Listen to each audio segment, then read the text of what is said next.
بسم الله الرحمن الرحيم. الحمد لله رب العالمين، والصلاة والسلام على سيدنا وحبيبنا محمد وعلى آله وأصحابه أجمعين. خۆشەویستان و بەڕێزان، ئاگادار بە کەسێکی وەفادار بە. وەفاداری ئەو وشەیەی کە کاتێکی ئینسان دەیبیستێ گوێ تامەزرۆیەتی. هەرکە دووشەی وەفا دەبیستی ئینسان دڵی ئاسوودە دەبێ. گوێیەکانی چێژ لە بیستنی دەکەن. بە بینینی ئەو کەسانەی کە وەفادارن مرۆڤ هەست بە ئارامی دەکا. کاتێک کە دەڵێن بەڕاستی فڵان کەس کەسێکی زۆر وەفادارە، تۆ هەست دەکەی هاوڕێیەتی بکەی، هەست دەکەی لی نزیک ببیتەوە. خۆزگە دەخوازی کۆمەلگا پڕ بێ لە کەسانی وەفادار. دەبا لەم ئەڵقەیەدا لە زنجیرە باسی ئاگادار بەدا باسی وەفاداری بکەین. وەفاداری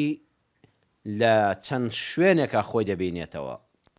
لوتکەی وەفاداری ئەوەیە کە ئینسان وەفادار بێ بەرامبەر بە ذاتی خوای پەروەردگار سوبحانەه وتەعالە. ئینسان ئەگەر لەگەڵ خاڵقی خۆیدا وەفادار نەبێ، بڕواتان هەبێ بەڕێزان، دڵنیابن ناتوانێت لەگەڵ خەڵکی ترا وەفادار بێ. وەفاداری بەرامبەر بە خوای پەروەردگار، وەفاداری بەرامبەر بەو هەموو بەخششانەی ئەوەی دیارە و ئەوەی کە نادیارە. ئەوەی کە دیارە و لەبەر چاومانە و هەستی پێ دەکەین بەشێکی زۆر زۆر کەمە لەو هەموو خەڵات و بەخششەی کە خوای پەروەردگار سوبحانەه وتەعالە بە ئێمە مرۆڤی بەخشیوە. بەخوا لە بەهەشتا پەروەردگار بیرمان دەخاتەوە، ئەی بەندەکە من چیم لە دنیادا بە تۆ بەخشی. هەتا دەمرین هەر یەکێک لە ئێمە بە ملیۆنەها خەڵاتی پەروەردگار هەیە، تەنانەت بیریشمان لێ نەکردوێتەوە، یان هەر نەمانزانیوە کە هەیە. خەڵاتەکانی پەروەردگار وەکو ئەندامەکانی جەستەت، چاوت، دەستەکانت، قاچەکانت، هەر کوێ حساب دەکەی، ددانەکانت، لێوەکانت، زمانت، هەست و بیرکردنەوەت، دڵ و دەروونت، مێشک و زاکیرەت، ئەو پارچە گۆشتەی کەوا زمانە بچکۆلێ و ناهێڵێ خواردن بچێتە بۆری هەناسەتەوە و دەستکەی بە کۆکە کۆک و خواردنەکە لێ تاڵکە. ئەو پشتە مەڵاشوەی کە نایڵە کاتێک خواردن لە دەمتای لە کونە لوتەکانتەوە بێتەوە دەرەوە. ئەمانە هەموو خەڵاتی خوای پەروەردگارن. بۆی ئینسان بەڕاستی زەرورە هەمیشە وشەی ئەلحەمدولله لەسەر دەمی بێ. هەر وشەی ئەلحەمدولله خۆی ئەلحەمدوللای دەوێ. یعنی چۆن؟ ئەگەر بێت و پەروەردگار فێری نەکردینایە، کاتێک کە بیر لە دەسەڵاتی پەروەردگار و لە خەڵات و نیعمەتەکانی دەکەینەوە، دەڵێن ئەلحەمدولله، ئەو کاتە ئەو کەسانی کەوا زمان ڕەوانن، ئەو کەسانی ڕەوان بێژن، ئەو کەسانی ئەدیبن، ئەو کەسانی کە وتار خوێنی سەرکەوتون، ئەوانە خۆیان بەردەوام شتی جوانیان دەوت و دەهۆنیەوە لە وەسف و ستایشی پەروەردگار و لە حەمد و سەنای خوای گەورەدا. بەڵام ئێستا ئینسانێک کە هیچ خوێندەواری نییە، هیچ کۆلێژێکی نەخوێندووە، هیچ ئاوەدانیەکی نەبینیوە، نازانێت هیچ وشەیەک دوو قسە بەسەرێکەوە بەڕێک و پێکی بکە، لەگەڵ بەلیغترین ڕەوان بێشترین کەسی ناو کۆمەلگادا وەکو یەک خوا فێری کردوین سوپاسم کە و بڵێ ئەلحەمدولله. وەفاداری خۆت دەرببڕە، بڵێ خوایە گیان سوپاس بۆ تۆ، هەمومان وشەی ئەلحەمدولله پەروەردگار فێری کردوین. قورئانەکەمان بە ئەلحەمدولله رب العالمین دەست پێ دەکا. وەفادار بە بەرامبەر بە پەروەردگارت. ئەگەر چاوێکت خوا نەخواستە لە دەست دەی، خوا پەناماندا. ئەگەر دکتۆرێک لە هەر شوێنێکی دنیادا تەواوی سەرۆت و سامانەکەی خۆت لێوەرگرێ، بەز ڕووناکی چاوت بۆ بژێڕێتەوە، هەمیشە وەفادار دەبی بەرامبەری. لە هەموو کۆڕ و دانیشتنێکە باسی دەکەی، ئەڵێ من چاوم لە دەستدا بوو، فڵان پزیشک 1000 جار ماڵی ئاوا بێ خوا پاداشتیاتەوە، ڕووناکی گەڕاندەوە بۆ چاوم، وەڵاهی ڕێنماییەکانی هەمووی جێبەجێ دەکەم.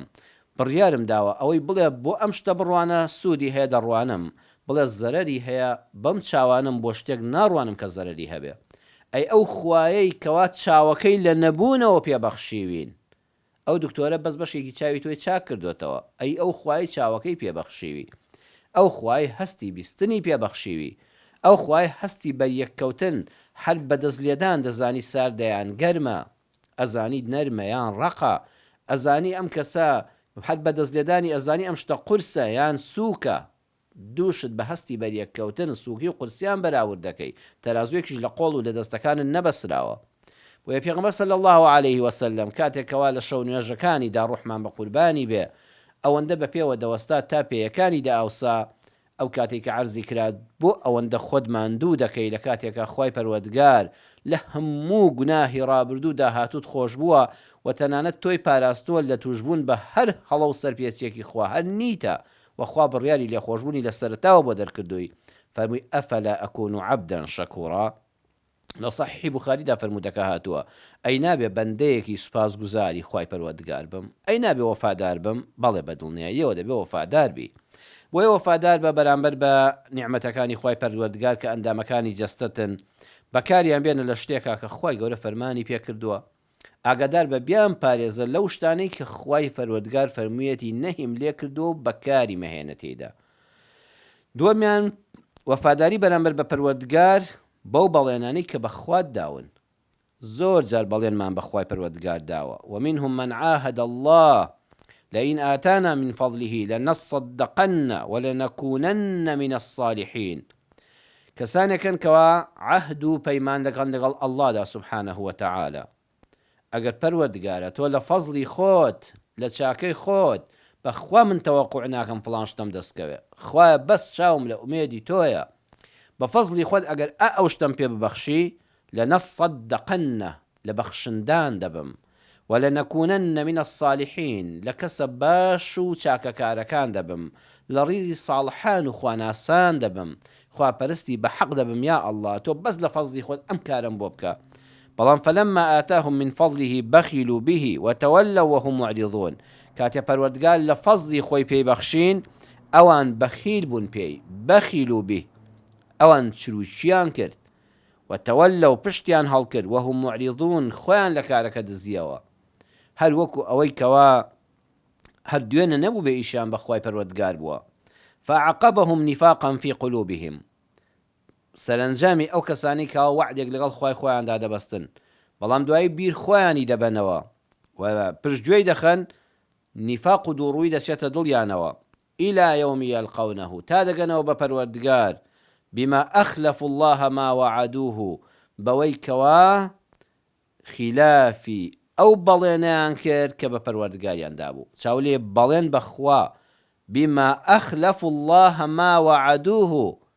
من و تۆش بزانین لە دیان ژیانی دنیادا چەند جار بەڵێنمان بە پەروەردگار داوە وەفادار بەرامبەر بە بەڵێنەکەت صفاتی ئیماندار ئەوەیە یوفونە بالنەذر کاتێ نەزرت کردووە لەسەر خۆت خوای پەروەردگار تۆ بڵێ ئۆتۆمبیلێکم هەبێ و هیچ کە لەسەر شەقام نەوەستم و لە پشتی سوکانێکەوە ماڵی خۆم بێ و حەڵاڵم بێ و بتوانم وەکو ئەو خەڵکە حرمەت و حەیای ماڵ و منداڵم لە حەوشەی خۆما سەرکەوێ و بێمەوە حەوشەی خۆمەوە شەر بێ قەدری ئەم خەڵاتی سارەیە بزانم بەڵام چەند جار دەبینی لە دوایدا پۆزت بەسەر خەڵکا لێداوە خوای پەروەردگار ئەگەر بێت و کچێک دەڵێ هاوسەرگیری بکەم و بەدڵ و ماڵی خۆم شاد بم بڕوا ئەی پەروەردگار بەڵێم بێ باڵاپۆش دەبم بەڵام بەخوا زۆر کچم بینیوە پێش و کردن باڵاپۆش بوو لە دوایدا دیکە بەنیو لە چک بەڵێنەکەت چی لێ هات بە پەروەردگار وەفات پێ کرد گەنجێکە دەڵێ خوایە گیان ئێستا ئالوودەم بە کەناڵی خراپ بە نەزەر لە کچان خۆزگە خوایە هاوسەرگیریت بۆ ئاسام کردمە لە فەزلی خۆت بەڵێم بێت چاوم بۆ نامەحرەم و بە سایتە خراپەکان و کەناڵە خراپەکان بەرز نەدەکردەوە و چاوم لە ئاستی حراما دادەخست ئێستا هاوسەرگیریەکەت بۆ کراوە بە فەزلی خوا خاوەنی بەڵێنی خۆتی یخۆمە گرنگە ئەگە خوا نەخواستەوە نەبی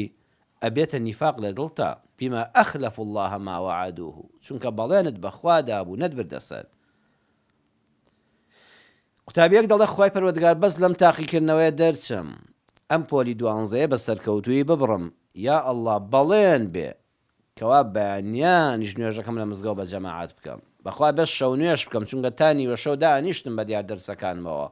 خوایە بە فەزلی خۆت کارم بۆ ئاسان کە ئەی پەروەردگارە لەم ئیمتیحانانە دەرچم و کارم بۆ ئاسان بێ بەڵێن بێ بەڵێنت پێ دەدەم ئەی پەروەردگارم کەوا بە حەق تۆ بناسم ئەهلی شەو نوێژ بم ئەهلی نوێژ و جەماعەتی بەیانیان بم برا شیرینەکەم خوشکە باشەکەم ئایا ئێستا وای ئەو کارانەی کەوا فەرمانی شەرعین ئەوانە وەفاداریە بەرامبەر بە پەروەردگار کە لە کاتی خۆیدا جێبەجێیان دەکەی کاتێک کە کەسێک لە پێغەمبەری خوای پرسی صلی الله علیه وسلم خوشکەکەم مردووە و حەجی نەکردووە ئایا بۆم هەیە حەجی بۆ بکەم دوای حەجی فەرزی خۆمم کردووە فەرمووی فەقضی الله في دینه فإن الله أحق بالوفاء لصحيح بخاري دهاتوا هل صحيح بخاري ومسلم شافر مدكبر شويشتر أقض الله فالله أحق بالوفاء بەڵێ حەجی بۆ بکە و قەرزەکەی بدەوە چونکە پەروەردگار شایستەترە بەوەی کە وەفای لەگەڵ بنوێنی وەفا بکە بەوەی کەوا نەزرت کردبوو حەج بکەی و بۆن نەکراوە تۆ بڕۆ لە جیاتی خوشکەکە لە جیاتی براکۆچ کردوەکەت حەقی خوای پەروەردگار جێبەجێ بکە وەفا بە نەزرەکەی بکە وأوفوا بعهد الله إذا عاهدتم أو بەڵێنانی کە بە پەروەردگارتان داوە بەڕێزان جێبەجێیان بکەن وأوفوا ئەمرە بعهد الله خوای بەڵێن بێ من لەسەر ڕێبازی ئیسلامم ئیکاکە ئەشهەدو ئەن لا إله إلا الله بەڵێندانە بەخوا والله ئێمە ڕۆژانە ئەڵێن ذکری لا إله إلا الله لە هەموو شتێک گەورەترە واقعان وایە هەموو لا إله إلا الله یەک بەڵێندانە بەخوا پەروەردگارە جگە لە تۆ ڕازی نیم بە هیچ پەرستراوێک جگە ڕازی نیم لە بەرنامە ئیسلامەکەی تۆ قورئانەکەی تۆ کە نور و ڕۆشنایە بۆ سەرزەوی خوایە ئامادە نیم شوێن هیچ بەرنامەیەکی ئەم سەرزەویەکەوم شوێن هیچ کەسێکەوم کە دژایەتی تۆ دەکا و دوژمنایەتی ڕێبازەکەی تۆ ئیسلامەکەی تۆ دەکا خوا دەفەرمێەوە ئەوفوا بعهد الله إذا عاهدتم کاتێ بەڵێنتدا مەرد بە خاوەنی بەڵێنەکەت بۆ بی بەسەر بۆیە ئەو کەسی کە دەگاتە سەرە مەرگ و پەنجەکەی بەرز دەکاتەوە ئەشهەدو ئەن لا إله إلا الله ئەوە سەرفرازە من قال لا إله إلا الله لە کاتی سەرە مەرگە فقد ئەفلح ڕزگاری بوو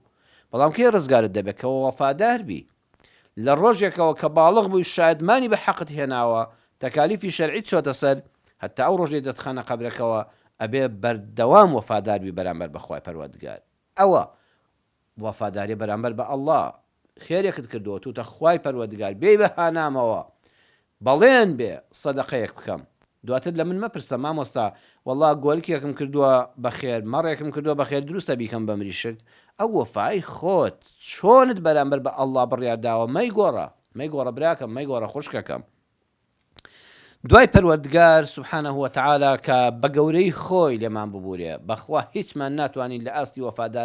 وەفاداری دابین بەرامبەر بەخوای پەروەردگار ئەمجا ئاگاد لێبێ لە پێغەمبەری خوا صلی الله عليه وسلم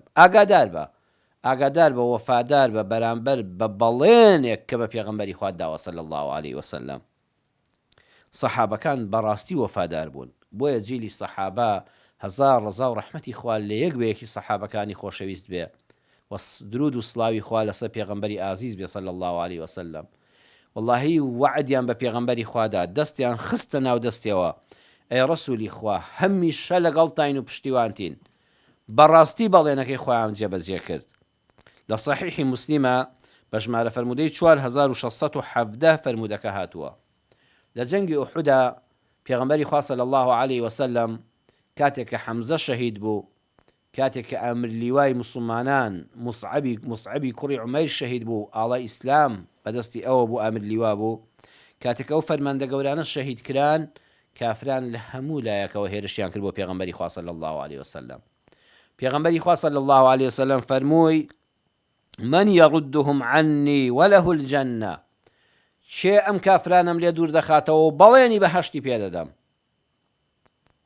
چێ ئەم کافرانم لێ دوور دەخاتەوە ئەم دڵڕەقە دڵڕەشانە بەڵێنی پێدەدەم کە خوا دەیخاتە بەهەشتەوە لەو کاتەدا سەحابەیەک یەزیدی کوڕی سەکەنی ناو بوو بەخۆی بە شمشێرەکەیەوە چوو پشتی کردە پێغەمبەر صلی الله عليه وسلم و ڕووی کردە دوژمنان لەو قۆڵەوە تەواو دوژمنانی دوور خستەوە نێهێش دەستیان بە پێغەمبەری خوا بگا صلی الله عليه وسلم و ئازاری زیاتری بدەن بەڵام لە ئەنجامە کاتێک کە دوژمنانی ڕاونا لێیاندا و شەهیدیان کرد دواتر ئەوەی کە جەنگەکە تەواو بوو کافرەکان ڕۆیشتن پێغەمبەری خوا صلی الله عليه وسلم فەرمووی یەزیدی کوڕی سەکەنم بۆ بانکەن هێنان فەرمووی بانگی کە وتیان قوربان شەهید بوو لە ئەنجامی دیفاعکردن لە تۆدا شەهید بوو فەرمووی جەنازەکەی بێنن کاتێک کە لاشەی ئەو سەحابە شەهیدیان هێنا فەرمووی سەری ڕوومەتی بخەنە سەر باوەشم پێغەمبەر صلی الله عليه وسلم ڕانی مبارەکی دانا یەزیدی کوڕی سەکەن ڕوومەتیان خستە سەر ڕانی پێغەمبەری خوا صلی الله عليه وسلم لەو کاتەدا پێغەمبەری خوا صلی الله عليه وسلم بە چاوی پڕ لە فرمێسکەوە فەرمووی اللهم إني أشهدك أن يزيد بن سكن قد وفى أي پەروەردگار بە شاهید بە من شاهیدی دەدەم کە بەڕاستی یەزیدی کوڕی سەکەن قەد وەفادار بوو بەرامبەر بەو بەڵێنەی کە بە منیدا بوو. خوا تۆ شاهید بە من شاهیدی ئەدەم کە یەزیدی کوڕی سەکەن وەفادار بوو. وەفادار بوو بەرامبەر وتی ئەی پێغەمبەری خوا خەمن نەبێت لە لای منەوە دوژمن زەفەرت پێ نابە. بە ڕوحی خۆی دیفاعی لە من کرد و بەڵێنەکەی بردەسەر تا شەهید بوون. کاکە ئەمڕۆکانێژێمە وەڵی پێغەمبەر صلی الله عليه وسلم ڕوحی پیرۆزی داوامان لێ دەکا. ئەم هەموو ناحەز و ناکەسا، ئەم هەموو لادین و بێدینە دەمی پیسی دەڵێ منهۆڵی زێرا بە هەڵدراوەتەوە بۆ گەنی بەسەر دنیادا دەڕوە، دەمیان لە پێغەمبەری خوا صلی الله عليه وسلم کردوتەوە. ئێستا ڕوحی پیرۆزی پێمان دەڵێ من یەڕدهم عنی، چێ هەیە دەمی ئەمانە داخە؟ پێغەمبەر صلی الله عليه وسلم نەیفەرمووی ئێستا شمشێرەکە دەستێ و ملی خەڵک پاڕێنە، قەڵەمەکەت بگرە دەست و لەسەر پێغەمبەر صلی الله عليه وسلم بنووسە، قەڵەمەکەت بگرە دەست و کتێب لە ژیاننامەی پێغەمبەر صلی الله عليه وسلم بنووسە، بە ماڵەکەت خزمەتی ڕێبازی پێغەمبەر بکە صلی الله عليه وسلم. ئەو کافرە کەناڵێک دەکاتەوە، تۆ مەرد بە دوو کەناڵ بەرامبەری بکەوە. خواگەر ڕۆژێکیش ڕوو بە ڕووبوونەوەی کافران و مسلمانان ڕوویدا بە پێی مەرجە شەرعیەکانی خۆی، ئامادە بم لە پێناوی ڕێبازی پێغەمبەر صلی الله عليه وسلم ڕوحی شیرنم ببەخشم. ئەزانی بەڵێنەکەی پێغەمبەریش بۆ تۆ چییە و 100% هیچ گومان نەبێتێتە جێ فەلەح الجەنە. بەڵێنەکەی ئەوەیە تۆ دەچێ بە هەشتەوە، دا دوای بەهەشت چیمان دەوێت؟ بەخوا هەموو جاکە دەڵێ وەئەشهەد ئەنە محەممەدە ڕەسوول الله، خۆمە هەر وشەیەک نییە هەروە بە ئاسانی بڕۆی، خۆ بەهەشتە هەروە بەلاژ نییە کە بەس بە شایەتمان دەچێ ناویەوە، بەڵام ئەو شایەتمانی کە وەفاداریە بەرامبەر بە پێغەمبەر صلی الله عليه وسلم. بمان بوورە ئەی پێغەمبەری خوا صلی الله عليه وسلم، وەکو خۆم داوای لێبوردن لێ دەکەم کە کەم تەرخەم بووین، بمان بوورە حەز دەکەین وەفادار بین، بەڵام ڕەم بێت تواناکەمان هەر ئەوەندە بوو بێ یان دنیا زاڵ بوو بێ بەسەرمانە و کەم تەرخەمی کرد بووین و تووشی غەفڵەت بوو بین، تۆ بە گەورەی خۆل لە حزوری خوای پەروەردگاردا داوای لێ خۆشبوونمان بۆ بکە و خۆش لێمان خۆش بە و خوا لێمان ببوورێ. دوای وەفاداری بەرامبەر بەخوا پێغەمبەر صلی الله عليه وسلم، وەفاداری بەخوا بەرامبەر بەخوا پێغەمبەر صلی الله عليه وسلم یعنی مەبدەء بوون. هەر کەسێک مەبدەئی بێ خێری لێ دەبینی، بەڵام بەخوا هەر کەسێک بەرامبەر بە خالقی خۆی بەرامبەر بە پێغەمبەری خوا صلی الله عليه وسلم وەفای نەبێ، خوا هەرچی چاکەی دیار و نادیارە لەگەڵی کردووە، ئەو ئامادە نەبێ بڵێ ئەلحەمدولیلا بەهی خوای نەزانێ، بەهی خەڵکی تری بزانێ، بە عەبدێکی زەعیفی لاواازتر لە هی خۆی بزانێ، بڵێ ئەمە هی ئەوەی خوانێ نەعوذ بالله. وەڵڵی براشیر نەکەم، وەڵڵی خوشکە باشەکەم، بە بالله غەدر دەکەی، وەڵڵاهی غەدر دەکەی کەوا بزانی خێری بۆ تۆ دەبێ، واللهی تێنەگەیوی لە دنیا، ئاگادار بە وەفای بۆ تۆش نابێ، هەتا کاری خۆیت پێ دەکا لە دوایدا پاڵێکت پێوە دەنێ. بۆیە ئەو کەسانی وەفادارم بەرامبەر بەخوا، وەفادارم بەرامبەر بە پێغەمبەرێک صلی الله عليه وسلم کە لە دایک و باوکی خۆمان بۆمان دڵسۆزترە. بەخوا هەر ڕۆڵێک وەفادار نەبێ بۆ پێغەمبەری خوا صلی الله عليه وسلم وەفای بۆ دایک و بابی خۆشی نابێت، چونکە پێغەمبەر لە دایک و باوکمان بۆمان دڵسۆزتر بوو، بەخوا لە دایک و باوکمان بۆمان دڵسۆزتر بوو. کەسێک ئەو پێشەوا و ڕێنیشاندەرە ئەو نوری چاوی دنیا و خیامەتە لەیاد بکە وەفادار نەبێ بەرامبەری، قەت پشتی پێمە بەستە، بەخوا گوناهە بە دوویدا بڕۆی، بەخوا گوناهە لە ڕێگا و کاروانی ئەو دابی، چونکە وەفای بۆت نابێ، ئەتکا بە پەیژە پێ لە کەلەی سرت دەنێ بە کوشتدانت بێ یان بە دەنگدانت بێ، هەتا دەگاتە کورسیەکەی خۆی، دوای یەک پاڵوەتەوە دەنێ بۆ جەهەنەم لەگەڵ خۆیان تۆش دەبا. ئاگال لێ بێ، ئاگادار بە، زنجیرە باسی ئاگادار بە پێ دەڵێ ئاگادار بە. ئەگەر کەسێ ئاوا بوو لەگەڵ خۆ پێغەمبەر ڕاست بوو صلی الله عليه وسلم، لەگەڵ مسلمانانیش ڕاست دەبێ. ئیمانداری بە حەق المسلمون عند شروطهم لە صحیح بوخاریدا هاتووە، ئیمانداران پابەندی بەڵێنەکانیانن، بەخوا مسلمانی ڕاستەقینە کە بەڵێنی پێدای خیانەت لێ ناکە. ئەگەر کەسێک لە بەڵێن لەگەڵ کەسێکا خیانەتی کرد دەستی لێ بشۆ، هەویەکەی تەزویرە، هەوی تەزویریش بۆ قیامەت نایخوا، المسلمی حەقی لەسەر نەنووسراوە. وەفا بە قەرز بکە، کەسێک قەرزێکت دەداتێ کاکەی جان، وەفا بۆ قەرزەکەی ئەوەیە بەڵێنت پێدا، فڵان کەس دەستم بگرە لەم کاتی نەبوونیەدا بەڵێن بێ پارن ناخۆم، بە ئیزنی خوای گەورە بەسەر بەرزیەوە دێمەوە ماڵت و پارەکە دەدەمەوە، دەتخواگە هەد بوو مەچۆ مامەڵەی پێوە مەکە. بەخوا زۆر کەسێ پارەکەی لە ماڵدا ناوە چێ مامەڵەی پێوە دەکا فەقیری نێداتەوە خاوەن قەرز. یان ئەگەر داوای کردەوە تەلەفۆنێکی وەکە لە جاتی بڵێ وەڵڵاه براشی نەکەم یەخوا ماڵت داوا بێ، هەر ئەمجا لێ عاجز دەبێ. بۆ ئێستا وای لاتۆکە بتەوێت لەگەڵ کەسێکا برە دەرایەتی پسڕێنی بڕۆ داوای قەرزی لێ بکە بۆی دوای لێک عاجز بن، لە کاتێکا وا نەبوو جاران. وەی پێغەمبەر صلی الله عليه وسلم دەفەرمێ کەسێک قەرزی دایتێ دەستگیرۆی کردی هەد بوو خوا ڕەحمی پێکردی وەفا بکە، بەڵێنەکەت بەرەسەر چۆ قەرزەکەی بە جوانی بدەوە و دوعایەکی خێری بۆ بکە. يغفر للشهيد كل ذنب إلا الدين، ده صحيح مسلم هات وخواي پروردگار لهمو گناهيك الشهيدي في سبيل الله لميدان جهادي كافران دا كجرابه خوش دبه تنها لقرز نبه كاتيك هيبوا عمدن قرزكين دعوتوا پارەکەی لە ماڵێ داناوە کەسی دەستی بە کابرا دەکا پارەکەی هەیە دەچێ معاملەی پێ دەکڵە بە قازانجیشکە و مامەڵەشی پێ بکەم جا دوای دەمەوە فڵان کەس خوا لە ئەمە خۆش نابێ باش شەهیدی جەنگ و جیهادی ئیسلامیش بی. پێغەمبەری خوا صلی الله علیه وسلم چەند وەفادار بوو بەرامبەر بە باڵێنەکانی. لە سونەنی ئەبی داوودە هاتووە کاتێک کە وعدی بە گەنجێکدا بوو لە فڵان شوێناوەرە چاوەڕێت دەکەم دوای 3 ڕۆژ کابرا هات فەمووی یا فەتا لەقەد شەقەقتە عەلەیە أنا ها هنا منذ 3 أنتظرك فلان کەس بەڕاستی ماندووت کردم ئەی گەنج ماندووت کردم 3 کاتە یعنی 3 ڕۆژە من لەم موعیدەدا بۆ وتوتە سەعادی 1 دوای نۆڕۆ لە فڵان شوێن چاوەڕێت دەکەم واللهی 3 دانە ڕۆژە سەعاد 1 دوای نۆڕۆ من لێرە چاوەڕێی تۆ دەکەم و تۆ هەر نەهاتی بەخوا ماندووت کردم. من کاروباری منداڵ و خێزانی زۆرم بەسەرەوەیە، کاروباری مزگەوت و ئیمامەت و خوتبە، کاروباری جەنگ و جیهاد، کاروباری پێشوازیکردنی لە وەفد و دیبلۆماسیەکانی جیهانی کە دێن بۆ لام، کاروباری دادگای موسڵمانان کە پێغەمبەر صلی الله علیه وسلم وەکو قازی، کاروباری ئەو فەقیر و هەژارەی کە دڵیان بە من دەکرێتەوە دوو کەلیمە قسەی خۆشیان بۆ بکەم هەموم بەجێ هێشت لە پێناوی ئەوەدا بەڵێنم بە تۆدا بوو لە فڵان شوێنە چاوەڕێت دەکەم 3 دانە ڕۆژە لەقەد شەقەقتە عەلەیە بەڕاستی شانت خۆرس کردم بەخوا ئەرکت خستە سەر شانم. ئەم ڕۆژ بەخوا موسڵمانانێک وان بەڵێن بە جەنابت دەدا بەڵێن بەو دەدا هەیە خاوەن پیشەیەکە کاتێک کە بزانێ بازاڕی گەرمە هیچ کەسی زن نادا بزمارێک لەو دەدا چەکشێک لەو دەدا و هەمووانی دەستخەڕۆ کردووە ئەبرا هەمومانت ماندوو کرد ئەبوایە وان نەکردایە وەفا بە بەڵێنەکەت بکە ئەگەر موسڵمانی وعدت بە منداڵەکەت داوە هەر لە منداڵیەوە فێریان کەین ئێستا بۆیە منداڵەکانیش فێر دەبن وەفا ناکەن کاتی خۆی باوکی و توێتی ئەگەر دەرچی لە مەکتەب وعد بە پاسکیلێکت بۆ دەکڕم بەخوا هەیە ئێستا بوو بە مامۆستای زانکۆ حەل لە بیرێتی بەخوا باوکم چاکی خەڵەتاندم ئێستاش پاسکیلم چاو پێ نەکەوت دایکی ئەڵێ ئەگە میوانمان هات عاقڵ و ژیر و ڕێک و پێک بوون وعد بێ فڵان شتان بۆ دەکڕم دوای میوانەکە دێ و منداڵەکان و بەڵێنی خۆیان دەبەنە سەر ڕێک و پێک و بێدەنگ و عاقڵ و ژیر دادەنیشن کەچی دوایی دایکەکە هەڵی بارە باو بارانی نەدیوە دەبڕۆن دەی دوایی ئەم منداڵە متمانەی نامێنێ بەخوا ئەمیش کە گەورە بوو ئەوە بەڵێن بە خەڵک دەدا و دەستی خەڵک دەبڕێ خۆ کۆمەلگا ئەوا تێک دەچێت بۆی ئیسلامی ئەمە دەفەرمێکە کۆمەلگایەکی جوانت دەوێ هەر لە منداڵیەوە بەڵێنێک بە منداڵەکەت مەدەکە بۆن ناچێتە سەر بەڵێنێکی پێمە دەکە بۆ ناچێتە سەر تەنان وشەی ئینشاءالله لەگەڵ بەکارمێن ئێستا مناڵ وایە من چەند جار لەگەڵ برادێران و دۆستانم بە یەکەوە دانیشتوین هاوڕێی خۆشەویستمان دەڵێ کاتێک کە مامۆستا منداڵەکەم دەڵێ باوکە دەمبەی بۆ فڵان شێڵم ئینشاءالله لە دە تۆ مەڵێ ئینشاءالله ترساوە کە کوتی ئینشاءالله یعنی نادبە ناوا فێریکە کەوتم ئینشاءالله دڵنیا بە لەلای منەوە هەموو کاروبارەکان ڕێکخراوە تەنها ئیمزای ئەڵڵای ماوەخوا لە قەدەر بە دوورمان کە بەڵانەیە نەتە ڕێگامان و کارمان بۆ ئاسانکە